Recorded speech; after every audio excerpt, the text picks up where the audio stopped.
nandito na yung ebidensya eh. Nire-respeto ko yung inyong proseso.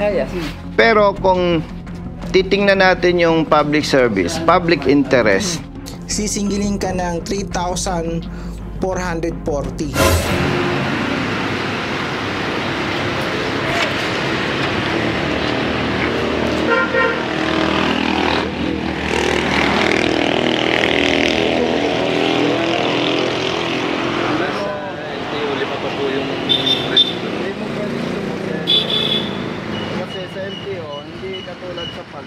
pag sobrang bayad, pwede mong bawiin. Ito yung plaka, no?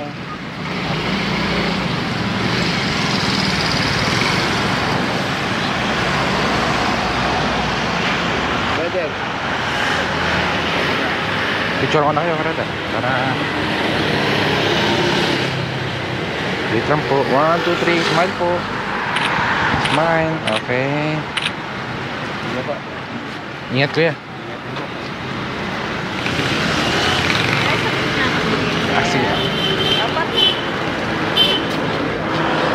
Okay po. 1, 2, 3. Smile po. Last one.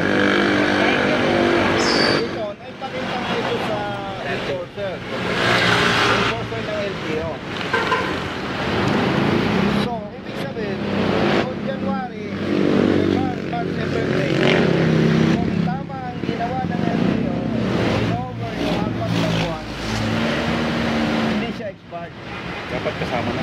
Oo. Ngayon, ang gusto nating malaman,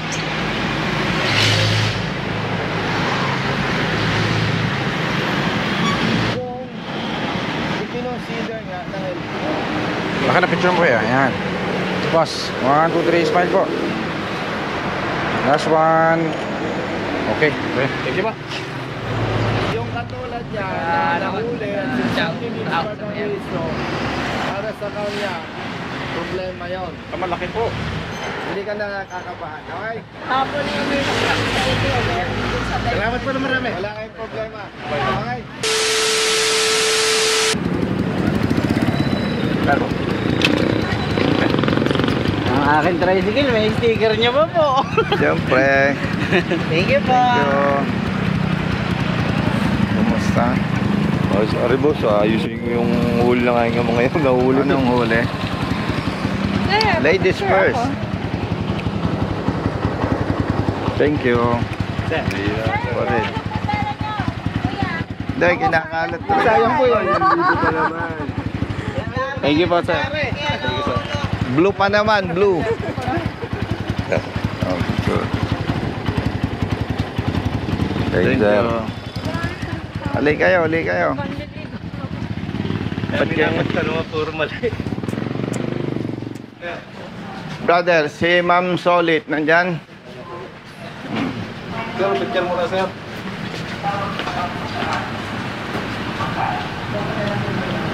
Thank you po. Kuya, Sayang at tayo hindi napasama. tinatanong ko nga sa Comelec kung bakit Oo. halos lahat ng nakakausap ko, binoto raw ako. May hinaya nga kami. Laban uli. Meeting daw po si Chief Risa. Second floor po. Sino ba ang chief ng adjudication? Si Chief Risa po. Siya rin? O yung assistant? Meron pong assistant sa dito. O, kausapin namin. Good afternoon. Sino ang assistant ni ma'am? CJ po. Ikaw? Batang-bata, ah. Ayusin mo ang sagot. Naka-video tayo. Naman nakabigdo, sir. Hindi naman personal ito, eh. Papareceive ko yung isa. Boss! Hi, sir! Namiss niyo ako? Kung hindi pa nahuli yung tao sa Candelaria. Hindi niyo nga ako pinuntahan dito. Manyapag naging... Si Ajek po. Kumusta po? AR din namin. May tatanong ako kay Ma'am Risa, eh. Ito ang mas pinakamagaling kong nakilala, eh. Tayo dyan. Mamaniwala sila. Ito, tricycle. How come na under-collect MBUC 2004 plus penalty na 1,350? A total of 3,850. Angie, meron itong apprehension? Yes. Yon. Pag may huli po, ang collection of MVUC will be every year plus penalty every year. So, nung nagrehistro siya, hindi yun na-collect. Kaya kinolektahan siya ng additional MVUC dahil under-collected yung registration process niya. Okay. Nahuli siya, ma'am, January 16, 2025. Ano itong kanyang renewal na to? Ang renewal niya ay January 14. Penalty. So, registered siya noong January 14. Apa. Tama? Tapos, Doon po siya nag-register. how come na nahuli siya ng June 3. June 3, 2025? Nagrehistro siya. Ng January dahil delinquent na siya. Okay. So, ang na-cover lang po noon is until May of 2024. 24.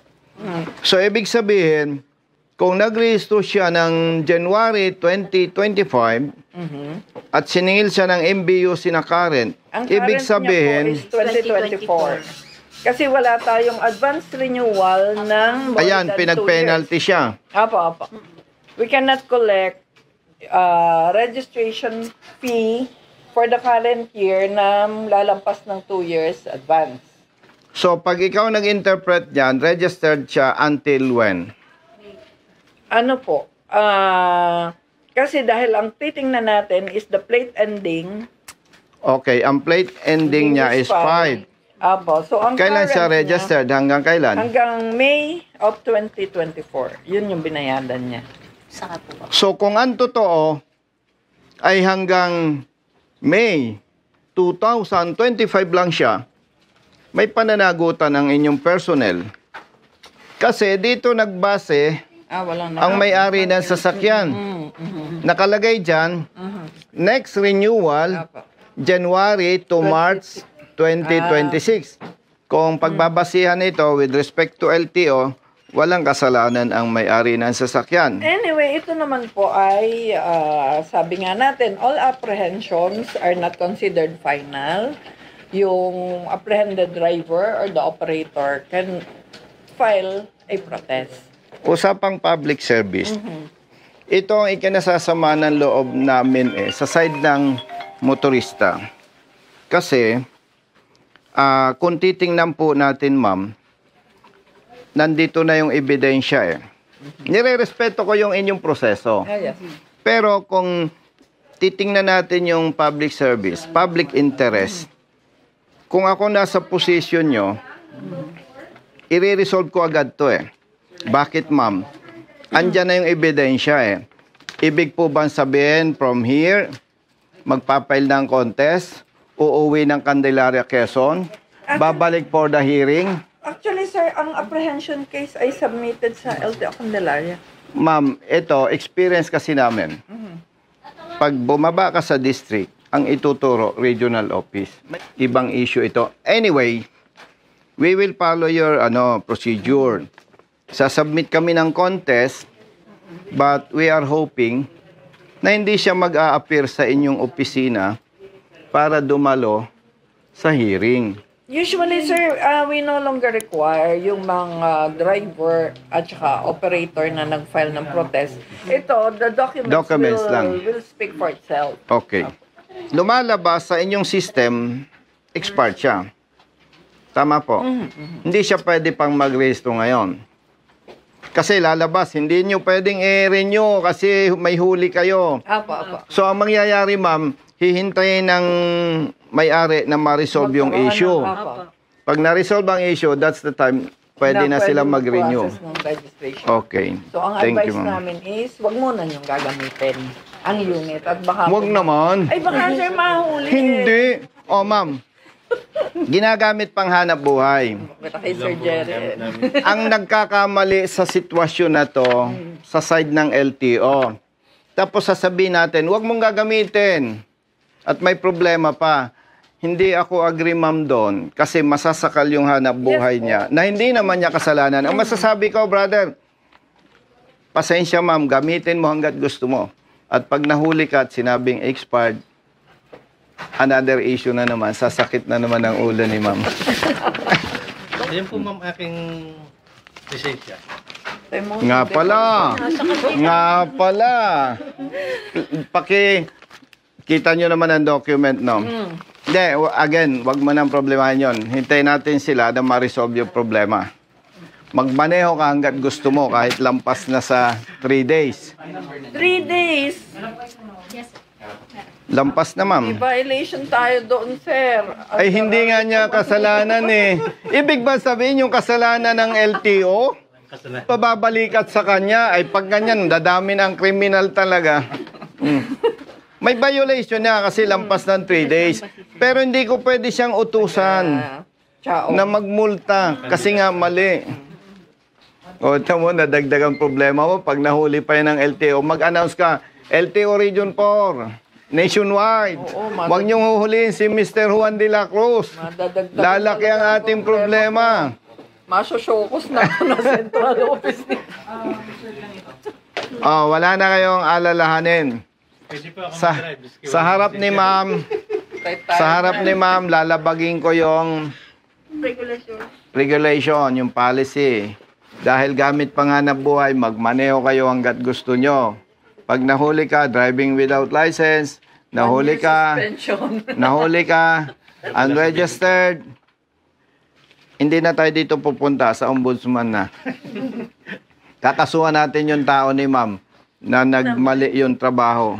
Ma'am, with all due respect, hindi naman pwedeng masacrifice sila dahil sa mali ng ating kasama. So, hopefully, huwag kang mahuli dahil base sa documents, wala kang kasalanan. Okay? Ma'am. Ayan na, dumating. Salamat. Sa loob tayo magkape. Halika po kayo. Ma'am, may meeting ka raw Ay nga, natapos na po kami. Kape tayo. Pero okay na kung kakape. Gawa mga nakasang nervous. Kakape ako. Kami na lang, taga Quezon. Sila yung Ma'am, galing pa to ng Quezon. Oo nga po, Candelaria po. pinanong po namin. Ma'am Lisa. Meron kami, ayun pa. Naku, yan ang paborita ko. Baka hindi galing sa Riyaya yan. So ito nga pala yung content ni ni Colonel Busita. This is a informative content na pwede nating panghawakan at panoorin tungkol sa registration. And mind you, no, last year nagpa-renew ako ng motor ng pinsan ko. So napag-alaman ko doon na totoo yun na kapag hindi ka nagpa-renew last year, yung MBUC tsaka yung penalty sisingilin sa'yo. So kung 10 years kang hindi nagpa-renew, kung ang MBUC ay 240, yung penalty is 100 every year, sisingilin ka ng 3,440.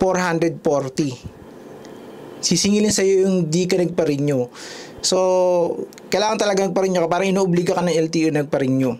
And tip nga pala sa magpapa-renew, example 1 January yung yung ending ng plate nyo. Pwede kayo magpa-renew ng November, wag kayo October pababa. No November ng kasi walang 11, 'di ba? So hanggang 0 lang 'yun eh. So November, advance ka na ng 2 months, cover ka na the following year. So bayad ka na. Ito nangyari sa kanya dito. Parang nagkaroon ng typographical error. Sinabi doon sa resibo na 2026 ka pa magpapa-renew. Well, in fact, hindi niya nabayaran yung MBUC niya ng 2025. So, expired siya technically, no? Yun nga lang, typographical error. Siyempre, nag-base doon yung complainant. So, typo, kasalanan ng LTO. So, sa magpapa-renew, ugaliin natin na yearly natin ipa-renew para wala tayong sakit ng ulo. Well, ako, wala kasi akong motor na ginagamit daily kasi nga provided naman ng company. Pero meron akong personal na motor na siguro 5 years ko na yata hindi nire-renew kasi dito lang naman sa pang personal lang, pang bili-bili lang, pang subdivision. So wala na akong planong ipa-renew siya. Planong gawin ko siyang project bike for the rest siguro ng ng ilalas ng motor. Hindi ko na siya pa-renew. Siguro bibili na ako ng bago para less sakit ng ulo. So sa mga nanonood ngayon, pa-renew yung mga motor nyo.